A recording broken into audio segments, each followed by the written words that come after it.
Salam sejahtera. Pas hari ini buat satu lagi kejutan. Dia edar satu surat buat rayuan derma jihad, tolonglah bantu ahli parlimen kepala batas. Nak beritahu kamu anda semua, tak nak panjang-panjang lah cakapkan. Sebenarnya apa yang berlaku ini satu pengajaran kepada ahli-ahli PAS dan Perikatan Nasional. Sudah banyak kali mereka ini kalah dalam saman fitnah. Dan banyak juga kes-kes yang melibatkan Perikatan Nasional ini. Mereka cakap dulu baru minta maaf. Antaranya Sanusi Madnor. Beliau telah diheret ke mahkamah berkaitan beberapa isu yang mana ianya bersifat fitnah. Akhirnya minta maaf dan dilepaskan jugalah kan. Itulah sikap yang baiklah, saling memaafkan. Tapi kalau diulang-ulang dan diulang-ulang itu perbuatan yang namanya bodoh. Kan? Jadi apa yang kita nak tahu sekarang ini ialah kenapa mereka ni tak serik-serik lagi buat fitnah. Kenapa mereka ni tak serik-serik lagi buat perkara yang berdosa besar itu. Lebih teruk lagi tiba-tiba pula diedarlah surat rayuan pekeliling nak minta derma jihad lah pula. Nak bantu orang yang nak bayar saman. Nak bagi tahu anda semua sebenarnya ahli parlimen kepala batas ini sedang menghadapi satu masalah yang besar. Dia diarah membayar lebih 800.000 atas dakwaan rasuah dan telah dibuktikan rasuah lah pula atas dakwaan fitnah. Fitnah di mahkamah terhadap beberapa pemimpin DAP, 3 orang pemimpin DAP. Jadi, dia diarah lah pula membayar saman fitnah tersebut secepat mungkin. Dan kalau tak membayar saman fitnah itu secepat mungkin, beliau akan diisytiharkan bankrupt. 3 orang ahli pemimpin DAP itu bercadang untuk membuat apa? Membuat susulan di mahkamah tindakan undang-undang kalau tak cepat bayar. Jadi kalau tak nak cepat bayar pula apa jadi? Akan diisytiharkan notis bankrupt. Bila sudah ada notis bankrupt, anda nak tahu jadi apa? Dia sudah tidak layak lagi sebagai ahli parlimen. Itulah yang paling ditakuti oleh PAS.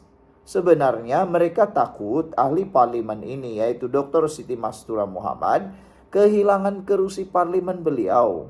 Nah, yang menjadi pertanyaan kita sekarang ini, mana yang lebih menakutkan? Dosa besar itukah atau kerusi kecil itu? Dosa besar itukah atau kerusi parlimen yang boleh dapat oleh sesiapapun itu? Mana lebih penting? Kamu tulislah sendiri. Aku malas lah nak cakapkan. Saya malas sebenarnya cakap nih. Kau tulislah sendiri. Mana yang lebih penting? Nak diperkirakan mana yang lebih penting? Dosa besar fitnah itukah kerusi parlimen itu? Tapi itulah kan, mereka takut nanti Siti Mastura akan kehilangan kelayakan sebagai ahli parlimen kalau sah beliau diisytiharkan bankrupt. Nah, tapi itulah badan mukalah siapa suruh dia memfitnahkan. PAS hari ini membuat rayuan derma jihad bagi membiayai perintah mahkamah berjumlah 825.000 yang dihadapi ahli parlimen kepala batas, yaitu Dr. Siti Mastura Muhammad. Menerusi surat yang tersebar di media sosial hari ini, kegagalan Siti Mastura menyelesaikan tuntutan sebanyak itu kepada 3 pimpinan utama DAP terbabit boleh menyebabkan prosiding kebankruptan.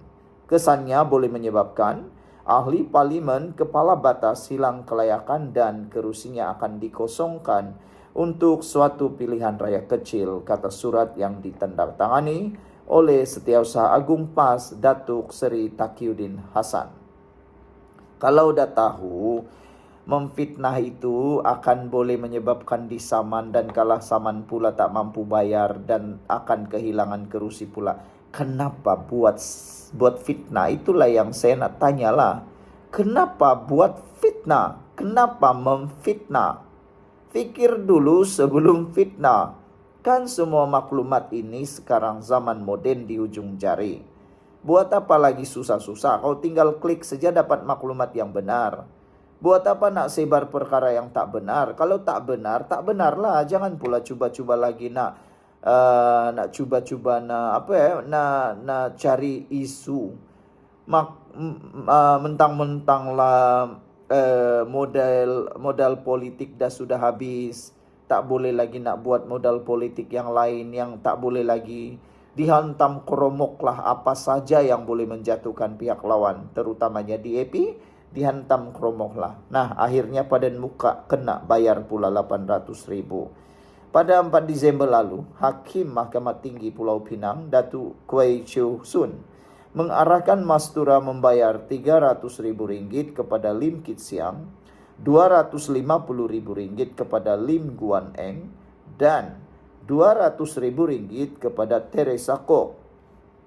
Selain ganti rugi global kepada setiap pemimpin DAP itu, Mastura juga diperintah membayar kos sebanyak RM25.000 kepada setiap planatif.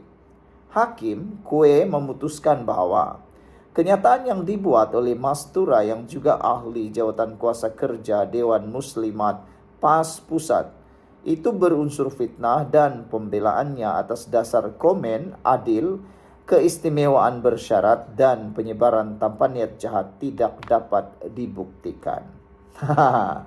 Taqiyuddin yang juga ahli Parlimen Kota Bahru berkata, PAS di semua peringkat perlu turut sama mengambil tanggung jawab menyelesaikan tuntutan tersebut.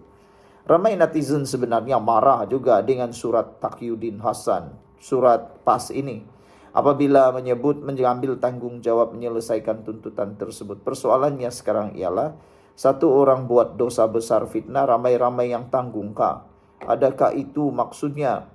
Satu orang buat dosa tanggung beramai-ramai. Lebih teruk lagi kalau semua ahli PAS pun termasuklah pula menanggung dosa itu. Adakah itu maksudnya membayar saman itu bersama atau menanggung dosa itu bersama? Aduh, ini pun memeningkan kepala ramai orang.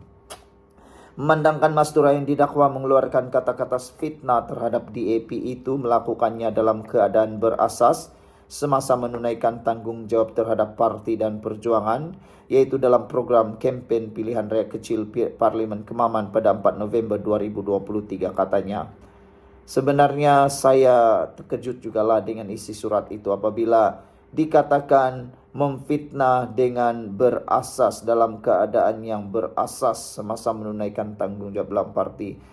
Memfitnah itu tak bolehlah dinormalisasikan. Takkanlah kerana gara-gara nak menang parti, nak menang sesuatu pilihan raya, boleh pula nak fitnah orang kan. Bayangkan kalau fitnah itu menyebabkan orang itu dibunuh, terbunuh.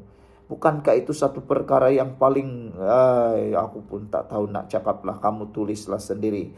Sehubungan itu, Taqiyuddin mengarahkan pimpinan PAS dari peringkat pusat negeri, kawasan, dewan-dewan dan cawangan melancarkan derma jihad dengan jumlah semaksimum mungkin. Menurut surat itu lagi, kadar minimum untuk EJK PAS Pusat Pesuruhjaya adalah RM500 seorang, manakala dewan pusat negeri kawasan sebanyak RM20.000. Wow, bagi BPP negeri wilayah persekutuan nilai minimum derma jihad adalah RM20.000, manakala RM500 untuk PAS kawasan atau cawangan. Aduh, kasihan jugalah kan. Semua bayar. Orang lain buat dosa, lain pula yang bayar. Kamu tulislah sendiri.